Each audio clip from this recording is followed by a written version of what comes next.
for tuning in. This is Selena, and Iman. together we make you plus happy. Each week we bring you someone who challenges us to define success and happiness on our own terms with a dose of laughter.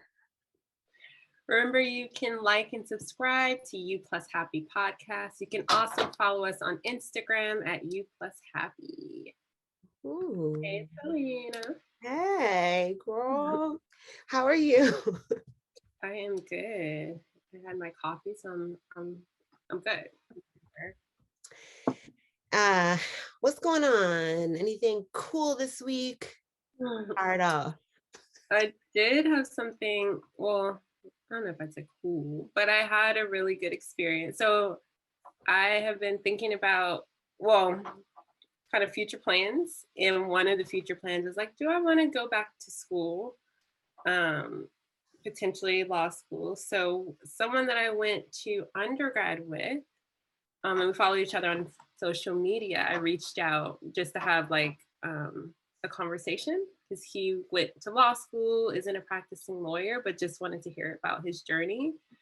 And I was like, I'm only going to take 30 minutes of his time because I know people are busy, and it was like different time frames. And it was just such an inspiring conversation. We ended up being on the phone for like over an hour. I'm like, I'm so sorry, but he just kept giving me information in his experience. And I walked away feeling so he's also going into life coaching. So I did walk away feeling very just inspired and feeling a bit like a weight was lifted and realizing I don't have to go back to school to do what I want to do.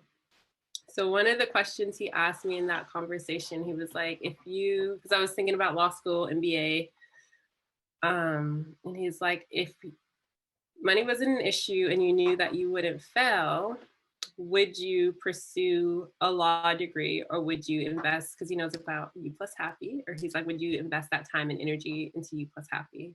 I was like, You Plus Happy, without a doubt. He's like, well, that's where all your time and energy and effort should go, rather than spending 3 years on a degree and like just getting into a career. It's like, so I feel like that was a bit of a, I don't know, like an epiphany and like you're on the right track thing. So That is so important. That's an important question. And I read in a book one day a while ago. It was like, if you won the lottery, okay, like for like $1 billion, of course, after you travel and give people money and buy the house and the car, what would you be doing day to day? Yeah, but so I was like, yeah, I would still be doing all of those things. So I love that he asked you that because it's so important. Second of all, first, I swear I was thinking about you going back to school this week. really? Yes, because I was like, I wanted to go back to school too, but it's more of a self-fulfilling, like just a thing I want for myself. Yeah. To say I have it, but I don't feel like I need it for anything I want to do. And I was even talking to a career counselor about it, and she was like, no. And I keep just thinking about the debt and the time. And that was my thing too. Like, I don't want any more debt. No, it took a long time to dig out of that hole, and I don't want to go back in it. And it was so stressful being in it. Like every time I wanted to do something, I had to think about, well, I had to pay all of this off and I owe this much money. It was very, very stressful. But then secondly, also too, as well, no, you can't go back to school because we got to focus on this. But I feel like in that conversation, because I've never been asked that straight out. So it's like, oh, like I enjoy this and this is something that I want to continue doing. But it's so true. Like as soon as you put your energy into something else, like you have to sacrifice something, you know? So it's just like I'm not willing to make that sacrifice. Yeah, that's so true. Remembering the sacrifice. Yeah. That's a lot to reflect on. I have a lot of things to say, a lot of thoughts, but I know we have to keep it moving. Yes. But yeah, I enjoyed that conversation. What about you? Anything exciting happen for you? I had a lot happen like within, like all the things for the show happening and like reading all these books. I just had a lot of epiphanies. So it would be tough to like just pin it down, but it's just reminding what we said on the last podcast, like putting the good stuff in. Yeah. And like so I think that's what's happening right now, and just like doing practices and stuff. And I just keep having all these revelations and epiphanies and that's out here. But what I will say, that's fun, I been finding a whole bunch of new songs, Mhm. and I've been in my car, like putting them on the loudest volume. Like I keep getting the alert on my phone, like you need to turn your thing down. Like they have that on the new Alert. iPhone. They Oh, have like, oh, your music's been too loud for X amount of time for your ears. jeez. But they don't know I'm in my car on Bluetooth. They don't know. Anyway, so but I've been singing to the top of my lungs and like it feels so good. I've been doing it every day. Wait, Um, what's your song right now? okay, so it's called I don't know her name. It's called Pick a Side Okay. by, but I pull it up. Um, okay, I can't even say her name. Raiche. Rashi. Crashing, maybe? Yeah, but it's called Okay. what you say? No, I was just like, okay. It's called Pick a Side. It's real. I love it. And then I'm a little late, but I've been by Ari Lennox. Love. I sing that. And then Leave the Door Open with Bruno Mars and Anderson .Paak. Those are like the three You that know, are I love on. Bruno. Those are the three that I'm like, leave the door open. Like, and I'll be really like doing my theatrics. I'm like, okay, here's my another rendition. So it's been So really, next week we're gonna have a concert with Selena performing all of her favorites. I'm not lip saying y'all. Just play No, this song. Okay. So yeah, longest intro ever. Who do we have on the show? So this week we have Lauren Debick. She is the founder of Life Coaching with Lauren, a female empowerment coach, entrepreneur, empath, and lover of eco-friendly lifestyles. Lauren's mission is to empower others to make choices that help them live their best life, not only for themselves, but for the world and environment around them. Lauren is a certified life coach and a certified executive coach. She received her undergrad degree in communications art at Ghanaian University in Erie, Pennsylvania, and a master's of professional studies degree in marketing and public relations from the University of Denver in 2017.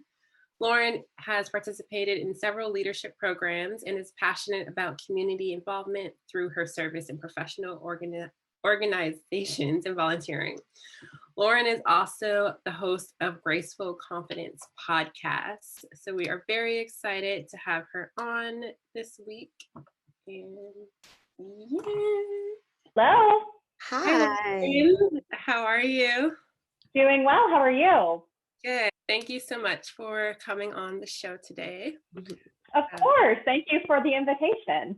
Of course. So we'll just hop right in. So can you tell us a little bit about how you got started with life coaching with Lauren and the Graceful Confidence podcast? Absolutely. So it's been a journey, I think, as any entrepreneur would say.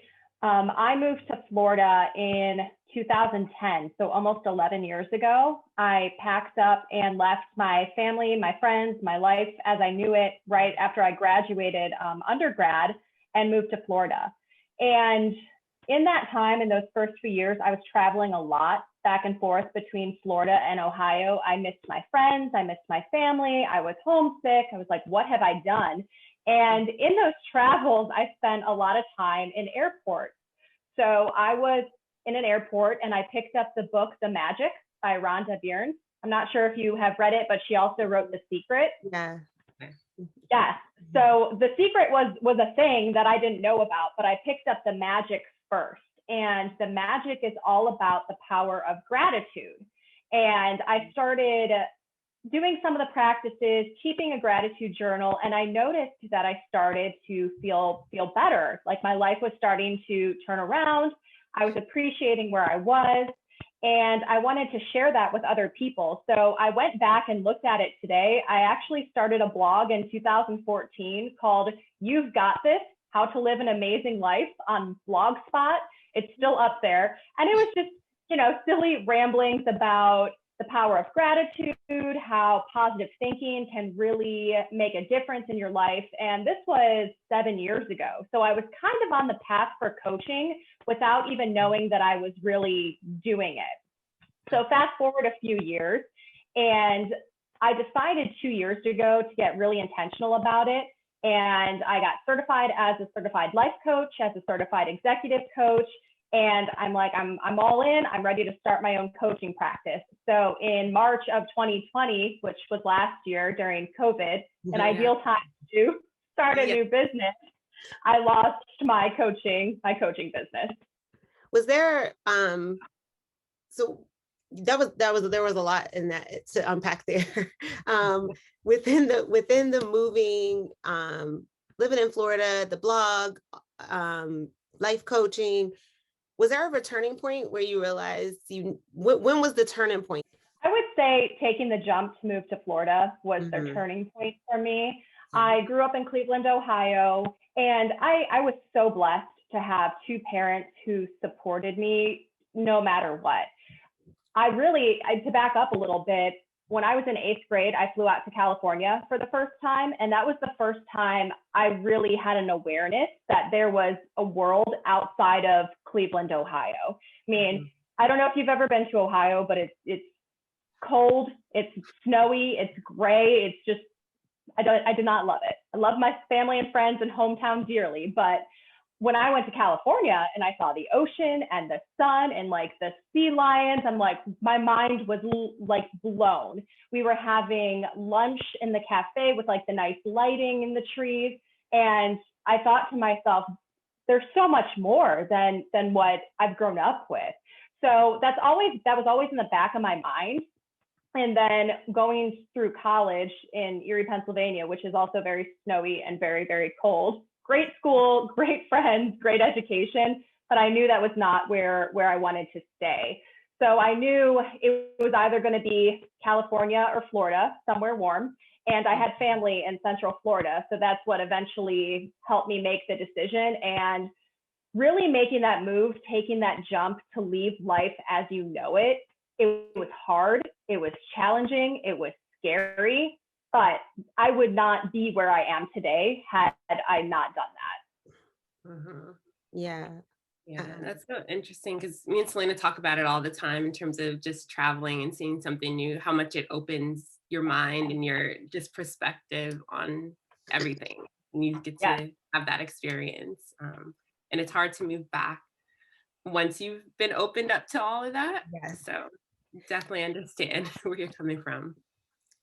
Quick side note, when you said when you first moved, because I went through that too, like you don't know anybody yet, you go through that lonely phase. How did you deal with that? Because a lot of people move now. I don't know about within COVID, but in general, like, obviously the statistics have gone up. People move way more than they used to. And it's like, you don't regret it, but it is that getting over that hurdle in the beginning for sure. And so how did you deal with that? I dove into the community. So living in Florida, I mean, I'm so lucky to live in Florida. This is like my dream. So every weekend when I wasn't working, I would drive to somewhere new. I would explore different places. I had a really good friendship made with someone at the job I was working at that we hit it off right off the bat. So that really helped too. When you can start to form those friendships and have that support system, that's huge. But I still was traveling back and forth a lot, a considerable amount.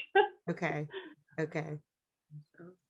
So I guess along your journey, and you kind of touched upon it a little bit, what would you say was kind of the biggest challenge that you faced, and how did you push through that? So after I started my first coaching stint in 2014, around that same time, I also started a business with my significant other at the time, and that business eventually failed. Okay. Lost my business, my home, my relationship, like everything ended. That was really hard. That was very, very difficult. Looking back now, I would not change it for anything in the world, because I would not be here where I am. I would not have learned the lessons about what to do or what not to do with the business had I not gone through that. And I think that's where sometimes they're afraid to take that step forward, whatever it is, whether it's moving, whether it's taking a new job, whether it's starting a business, because they're afraid of failing. But truly, you cannot have success without failure. You can't, like, not true success. You need to go through some of those pain points and learn and be able to grow from those experiences. Yeah. Yeah. And was that kind of how you got through that point in 2014 and just kind of move forward? Is just kind of reframing and like your perspective of everything that had happened? What was your biggest takeaway from the failure? Because we always, like, and I say this a lot, but when it comes to like shows like this and books like this, everyone talks about, oh, I failed, but and I learned from it, and I'm glad it happened. But like, what was your biggest takeaway from it? My biggest takeaway was, no matter how bad it gets, you can get through it.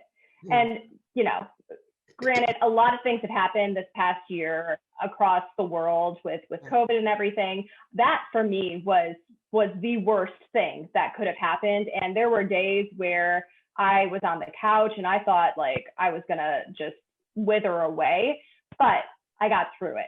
And having that experience and knowing that I made it through some of the hardest times of my life gives me the confidence to be able to approach other things. And what I like to do now, after going through all of that, is think about what's the worst thing that could happen, the absolute worst thing that could happen, and then try to find a solution to that. And if I have that going into something, I feel much more comfortable or confident about whatever the situation or experience may be. Yeah. Yeah, and I feel like that's such good advice, because I think a lot of the fear going into things is the unknown. So if you're already like, all right, if this happens, I already have somewhat of a plan of how to handle it. So it's definitely something I will take and note down for the future. And I guess along your journey, your path, what has been your biggest motivation or inspiration to keep going? I didn't realize this until a few years ago, but really it's my mom. And I didn't realize it because I think I was so caught up in my own stuff, because when I moved to Florida, she was still in Ohio.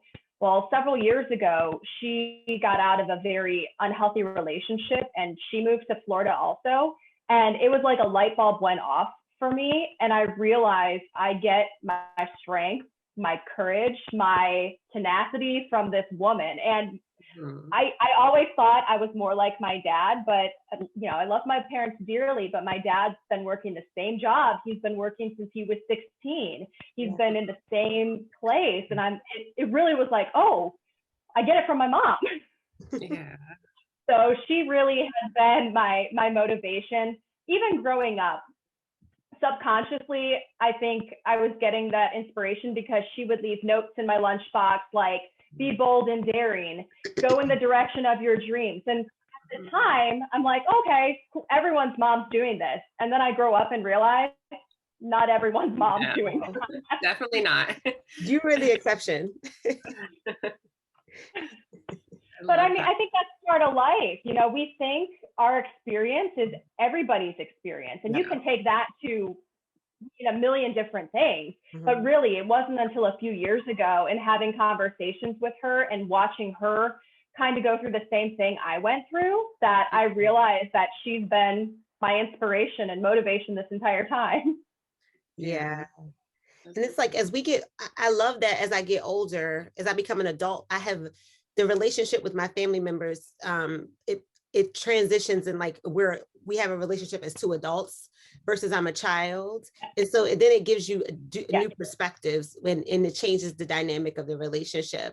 And I feel like that's one of the things I came back to my hometown and I get to spend more time with my family members who are adult, like my aunts and uncles and even my mom. And it's like, wow, we're all adults now and they talk to me different and I get to know them as an adult, you know what I mean? Because they treat you like a little kid growing Absolutely. up. You get a different feeling. I really appreciate that, and I don't take it for granted.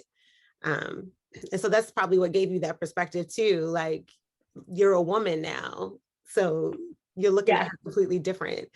Um, Shifting a little bit, what do you hope that people say about you when you're not in the room? I hope they say that I have made a positive impact in their life in some way, in some Mhm. shape, some form. I'm really into goal setting and just idea planning. Several years ago, I wrote down like 5 things that I wanted to do or have in my life. And one of those was make a positive impact in the world. And it's not really a goal because that's kind of hard to pinpoint and measure, but Right. it's so important to me. And that's what I'm really trying to do with everything. It's like an ongoing, like a value in the way you live your life. Yeah. Very much so. Much more a value, I think, than a goal. You're right. Yeah. Yeah. And I guess just going back, so I'm thinking about just your mom leaving you those notes when you were younger and just kind of like where you are now. What is that something that you feel like was always instilled in you, like when you were young, in terms of I want to help people, I want to have this kind of like positive impact, or did that develop later on in life? Very much so from a young age. And I don't remember some of the instances, but my mom will still tell the stories.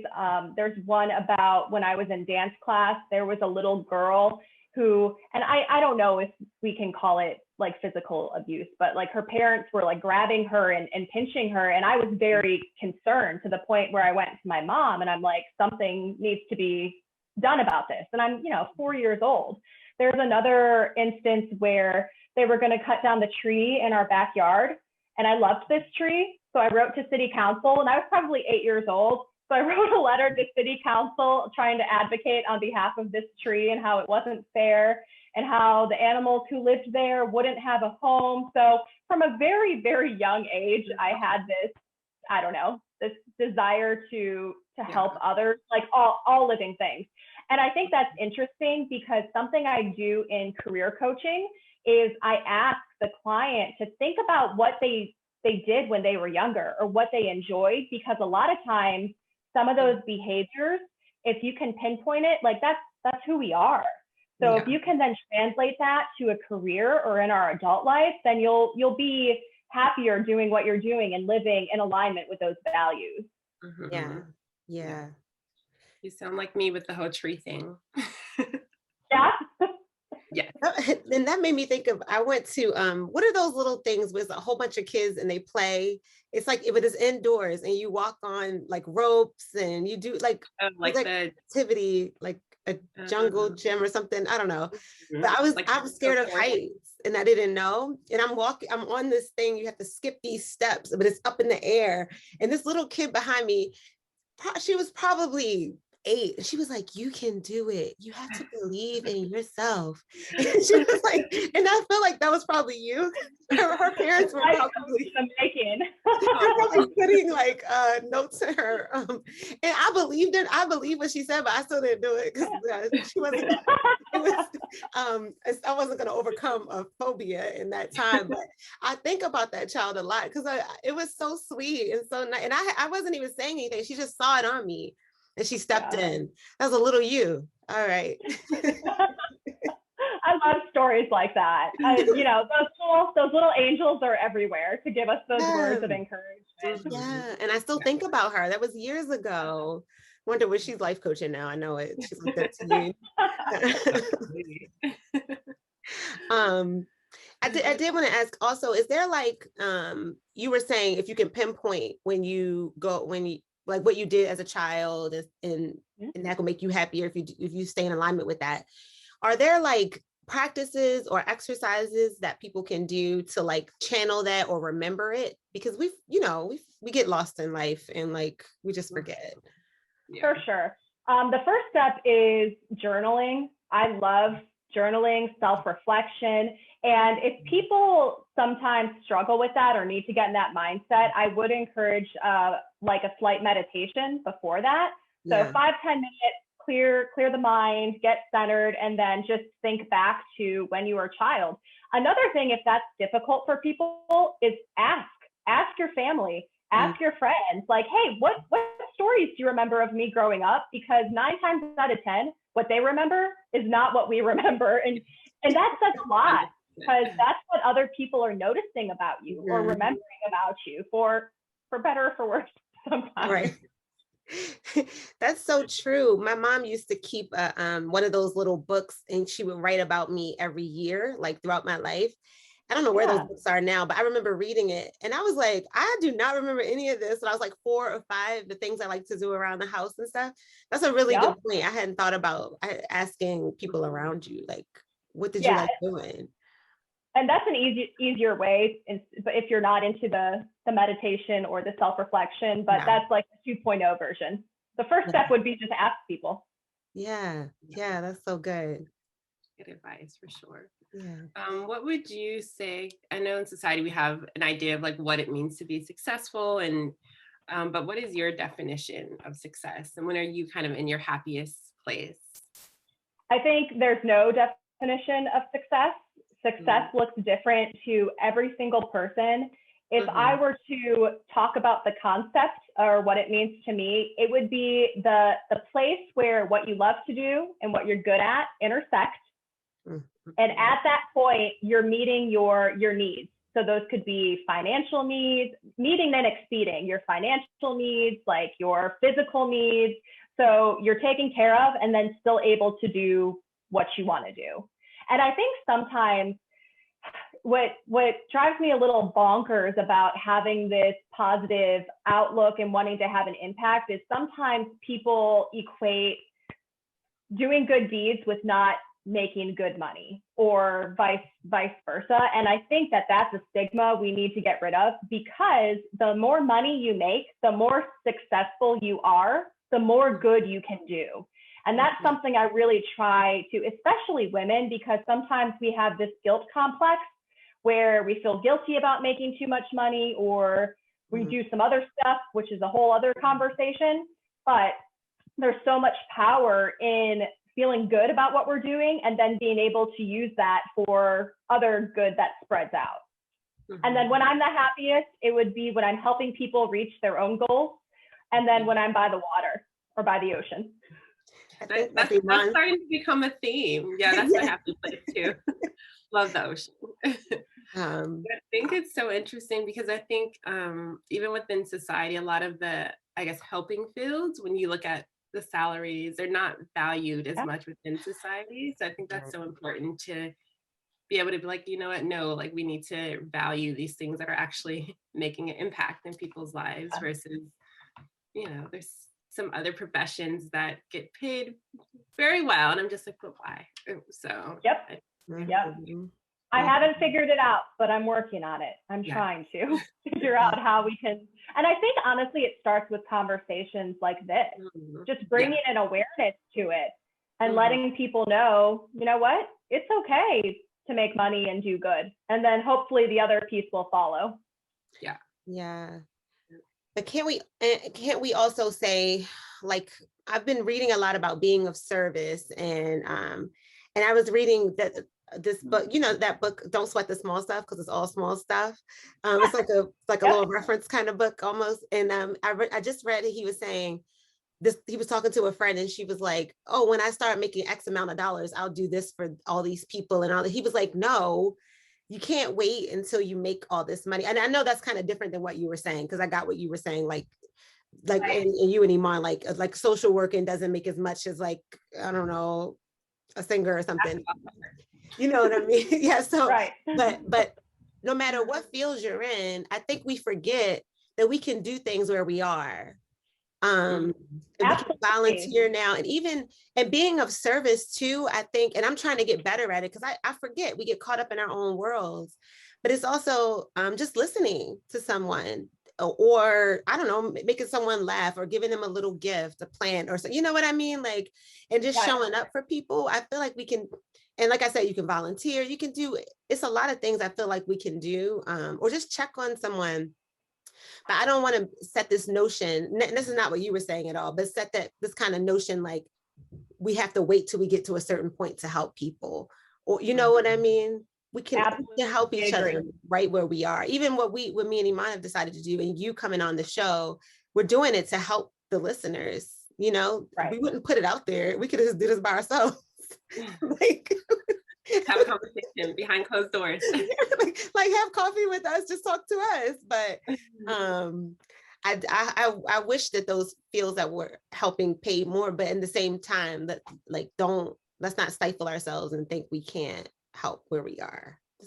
You are 100% right. 100% right. Anybody can do anything starting tonight that can have a positive impact on the world. I mean, go outside and pick up some trash.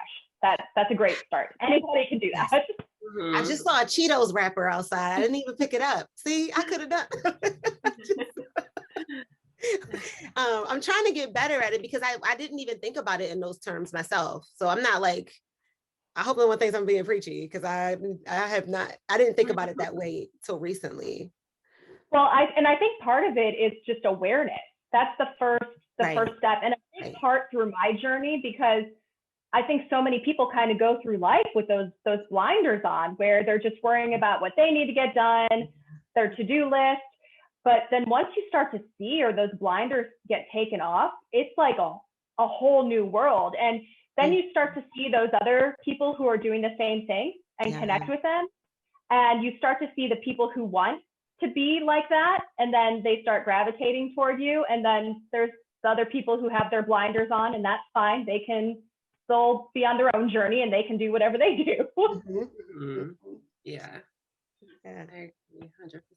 And I think that, like, I'm just thinking about the whole idea of so we had a few episodes back, we kind of interviewed each other. And one of the things that I said that I struggled with when I was younger is having those blinders, where I was so focused on this task, the next goal. So I wasn't even aware of the things like opportunities that are around or ways that I could impact other people. It was just like, nope, I need to reach point A, and that's all that matters.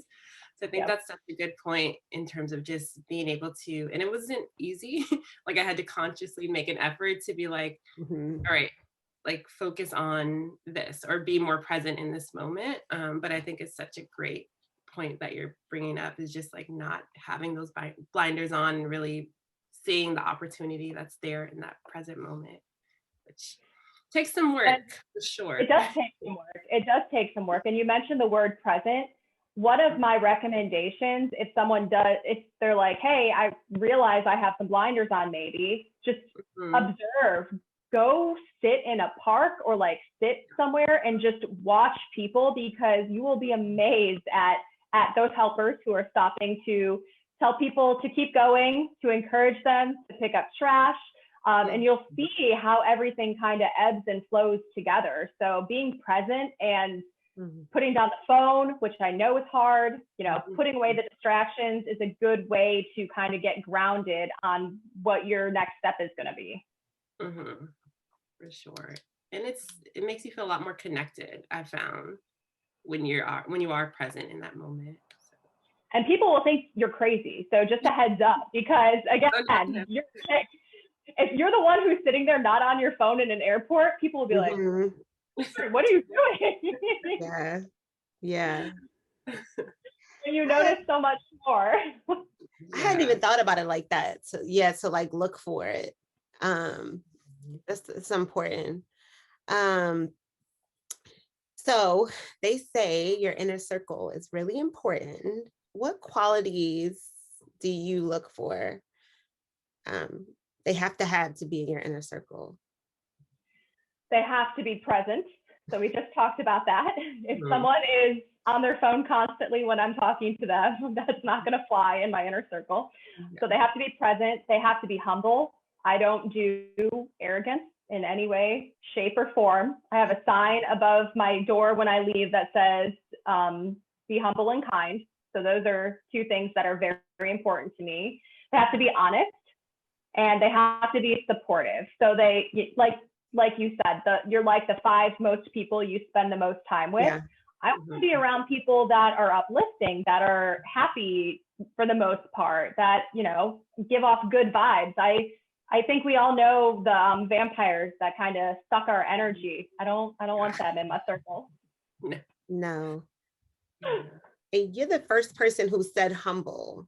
What does that mean to you when someone's humble? So this is where the concept of graceful confidence comes in, because I think sometimes people mistake humility with being nice, and people connect nice with being weak or letting people walk all over them, when that's not the case at all. The whole idea behind graceful confidence is you can be ambitious, you can be confident, but you can do it in a graceful way where you're not arrogant, you're not stepping over other people to accomplish your goals. There's ways to do it in a graceful and humble way. So I would describe humility as more of a quiet, ambitious person. So still having that ambition, but not necessarily, and you can still talk about it. And this is where it gets a little dicey. And it's been a struggle for me because humility is so important to me. Putting myself out there at the beginning, I'm like, ooh, I don't want to talk about myself. Like that's not who I am. But the fact is, and it took me a while to learn, people aren't going to know what I do and how I can help them unless I tell them.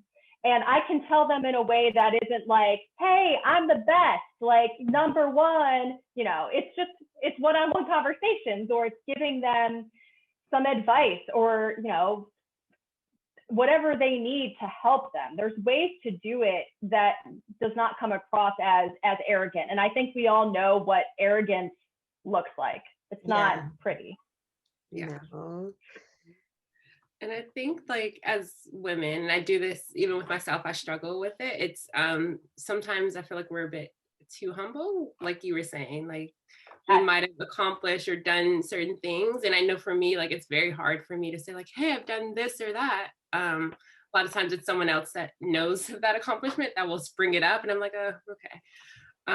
But it is hard to find that balance where I'm just like, okay, letting people know what I've done without feeling myself is like, oh, I'm bragging or I'm being arrogant. And so I think that's a good thing to kind of keep in mind. You're not alone. You're not alone at all. So many women struggle with that. And that's part of my coaching that I'm doing right now, is helping professionals learn how to position themselves and talk about themselves in that graceful way, because there are ways to do it. And I think a really important part is the intention behind what you're saying. So if your intention of putting yourself out there is, I want to help other people, or I want other people to learn about this because it can help them, those are good intentions, and we should feel good about that. If your intention is, I want to step on my friends so I can, blast to the top of the corporate ladder, then maybe it's not the best of intentions, and that's why you're feeling a little icky about it. Yeah. I never thought about it that way either. And, or it could it also be like, well, I also want us to work together or have this exchange. Like if I didn't know you and then I met you out and I heard you say something about what you do, and I'm like, wait a minute, we need to talk more about this. Come on, I have a podcast. Come on my podcast with my co-host. Like, I think I never thought about it like that either. Cause sometimes you get like, well, are they more advanced than me, or would they even come on the show, or like, but I'm making those connections too. And if you don't say what you do, how will people? No one's gonna know. Right. Then you can't, no one's gonna know. Yeah. So it's like sharing. What did you say? Yes. There's so much noise out there. So to get your message across, as you guys know, you need to be upfront about it. Yeah. And again, it's something I struggled with, because I just kind of like put stuff out that, my 2014 blog that I wrote and didn't share. Like, what good is this gonna do? I heard a singer. But yes. I heard a singer in an interview talking about that. She was like, share your gifts. Like, she was like, I used to sing in my room, but your gifts are there to be shared, and share what you're doing. I never thought about this stuff like in that way. And I think it's really, really important. And you also talked about being kind, and I've heard I think we interchange nice and kind when they're not this, in my mind, they're not the same. Like because I don't think I'm a particularly nice person, but I think I'm very kind. Like, I'm not going to be like, hi, like, I'm not doing all that. That's not my personality. But if you were on the side of the road, or like, if you called me and needed something, I think I would show up for that. So is that kind of in alignment with what you're saying? Yes, very much so. You know, there's the old saying that nice people finish last. And that's why I want to get away from the word nice. I think there's negative connotations with it. Kind is stronger. It's more feminine, but it also has a strength to it. So if you're going to stop and do a really strong action, like help someone on the side of the road, that's something that's much different than being nice, the nice person. Which is nothing wrong with being nice. If you identify as nice, that's great. But I do think there's a difference between the two. I see nice as like superficial, like it's like a veneer almost. But kindness is like the action or whatever. Does that? Yes. I don't know. Okay. I love that. I haven't thought about it that way, but I love it. I've never really just like thought of them as two separate things. So this is interesting to kind of get that perspective. But I do agree when I hear kind, I do think strength. Nice is more just like that fluffy feeling that you kind of get. Really nice. So my previous job, one of my coworkers, very good at his job, but not necessarily liked by that many people. And I remember that in one of the meetings, he kind of brought up, he said something along the lines of like, I'd rather be respected than liked. But I'm like, I like the kind of the idea that he was thinking of, he's like, I'm not going to necessarily be nice to everyone, but I will be kind. So he's that person that would, if you call him up, if you needed him to help you with a project or something like that, he's there. But he also is that person, like in the morning, he may not say good morning. So it was kind of like one of those things where I was like, okay. But it just made me think of that when you guys were kind of talking about nice versus kind and kind of the strength behind those two things. So. And I guess for our listeners that might be interested in either starting a podcast or wanting to be an entrepreneur, what piece of advice would you give them? Just start doing something. I think we get stuck in the planning and the thinking stage, trying to make a decision. Should I, shouldn't I? If you have the idea, I think Mel Robbins has the 5-second rule. I'm not sure if you're familiar with that, but she says, if you think of something to do, an action to take, an idea, a burst of creativity, do it within 5 seconds, or you're not going to do it until the next time it comes. So I try to do that. I'm not great at it, but start somewhere. If you have that little idea about something that lights your heart up, that gets you excited, no matter what it is, if it's photography, if it's writing, if it's podcasting, just start. It's not that hard. The barriers to entry are very, very low for a lot of different things. And even, especially with technology and the access that we have to different things these days. And if it's something bigger, find someone who's already doing it and reach out to them. But just take some sort of action to get started. And I think people will be surprised at how quickly it snowballs. And then make sure you keep telling people that you're doing that thing, so it continues. Yeah. I feel like that's so scary to reach out when you like, because I keep thinking about like, you know, the people you hang around with the most. I was telling Iman, I was reading about how like you're usually way around the same amount as them and make around the same amount of money as them, like the people you're around. And I was like, I want to get around people who make a lot of money so I can make a lot of money. But I'm like, how do you get in the room? How do you get with them? Like, how will they accept you? So I think about all of that. And it does get intimidating. And I think I don't know what it's going to take. A lot of courage. Like, can I hang with y'all? Can I sit with you? I will say though, I think the sentiment is shifting. So we were talking before. I think females, especially now, are getting much better at collaborating with one another as opposed to competing with one another. I'm seeing it in lots of different ways. So truly, if there's a group you want to sit with, go sit with them. Don't even ask permission. Go sit with them. Oh, that's so good. I love that. Or hang out with them. Don't ask permission. Just I mean, hey. Permission. Listen, I can't tell you how many networking events I've been to where I'm in the middle of something with someone and some guy will just walk right in and they didn't ask permission. They just, I'm like, okay, I'm going to do what you do. I'm going to do what you do. Yeah. Wow. Okay. All right. That's I want to do it. Try it. Just try it. I mean, okay, so go back to our first question. What's the worst that's going to happen? They're going to say, get out of here. Okay, that's probably the worst that could happen. How would you handle that? It would suck, but you'd probably get over it. They'll be like, what a freak. And that's it. And you'd be like, okay, I'm going to go sit over there by myself and watch y'all. Right. I'm still going to watch y'all. Y'all already think I'm crazy anyway. That's a good point. That's a really, really good point. And when for you to get into life coaching, you had to get in that circle, right?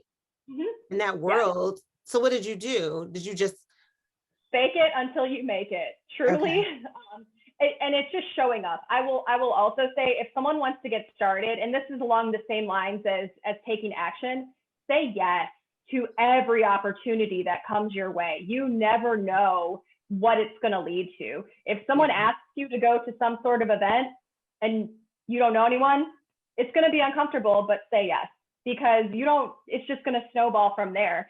And then the really cool thing that happens is once you start saying yes and opening yourself up to those opportunities, more opportunities are going to come and you're going to feel more confident and comfortable in those situations. Again, that's why a lot of people don't do a lot of stuff. We don't like to feel uncomfortable. Yeah. But if you can get comfortable with being uncomfortable, it's going to go up from there. But you gotta take that first step, which is, it's hard. It's absolutely hard. But again, what's the worst that's going to happen?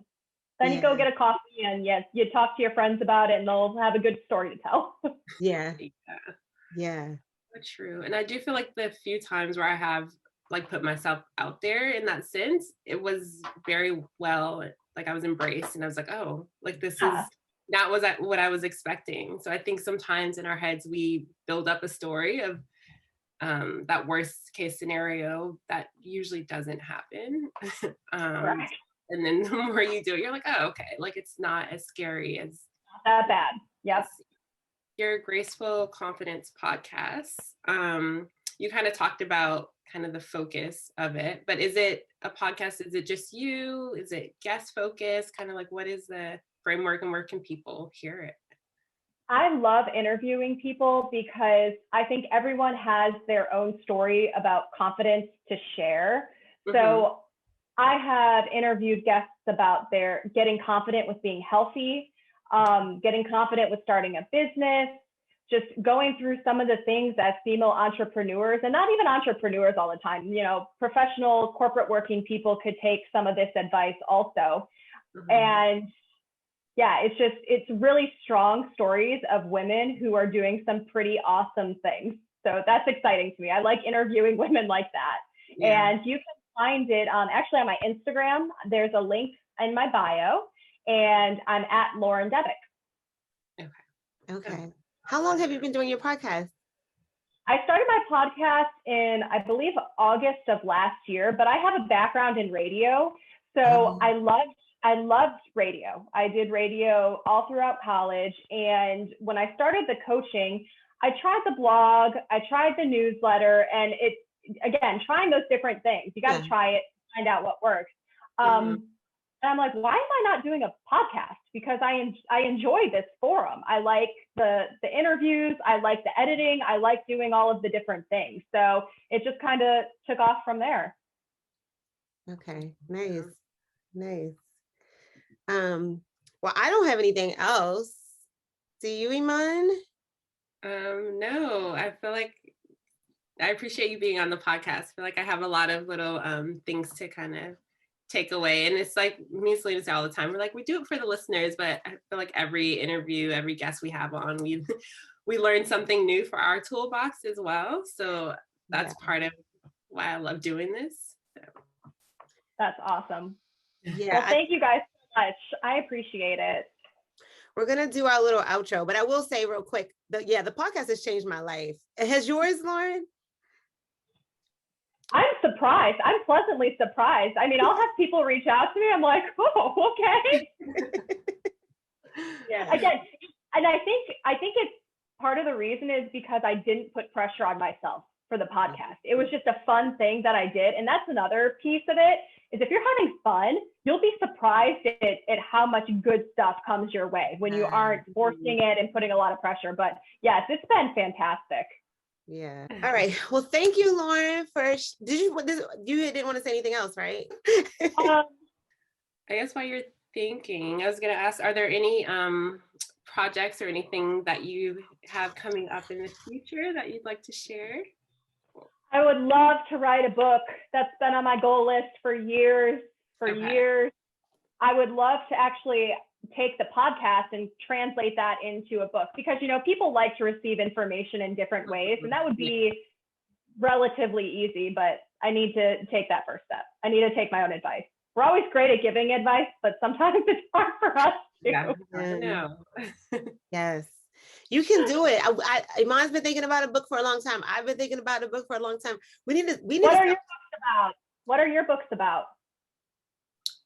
So mine is, so I was trying to initially, I was thinking, okay, I'm going to do something around self-help, growth, because that's what I'm into. But as I was writing it, I was like, this isn't flowing. And when I do read, I read a lot of fiction, like mystery, crime things. So I've started along that route, and it just flows a lot easier. I tap into that creative side, but it's also one of those things where I'll work on it consistently for a little bit and then I'll put it down and not come back to it for months, sometimes years. So it's one of those things, like you said, I just have to prioritize, but I do, when I sit down and do it, I enjoy it, but I haven't like set an end goal. So I think it's just like, oh, I'll get back to it. Mm-hmm. Yeah.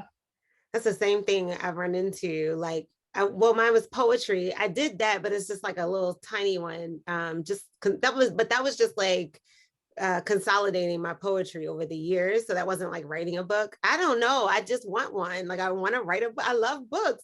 And I would say self-help, but I know it would probably be more like a memoir-ish thing with like short stories, but then the lesson, but then also all the ridiculous things that I've done and then tie it in. Or I was thinking short stories. I could never do a novel. Like that is a long journey. But maybe like, just to tap into that creative side, but I need a book out. Like, I just need that. I feel you. I feel you. I need to get it out of me. Something wants to come out and know it. So. Well, I'm looking forward to your future stories once they get published. 2025. The other thing that I am working on is a speaking series for female leaders. So like we kind of alluded to today, women have some different challenges in the workplace, when in business, and there's different tactics and strategies that women can use that will help them get whatever their success looks like, get them there. So that's something that I'm going to start some interviews with some CEOs and some female leaders coming up soon. So I'm looking forward to how all of that progresses. Ooh. Exciting. I can't wait. And will that be on your podcast? Like once it's all. That would make a good book also, actually. So probably. Okay. Yes, I'll probably do different write-ups and different interviews with different people. And then what I really want to do is turn it into a speaking series. So I can go to different groups and talk to them about these different things. Okay. I love that. Yeah. Come back anytime.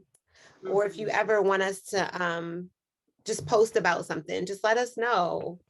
We want to help everyone, help each other. Yeah.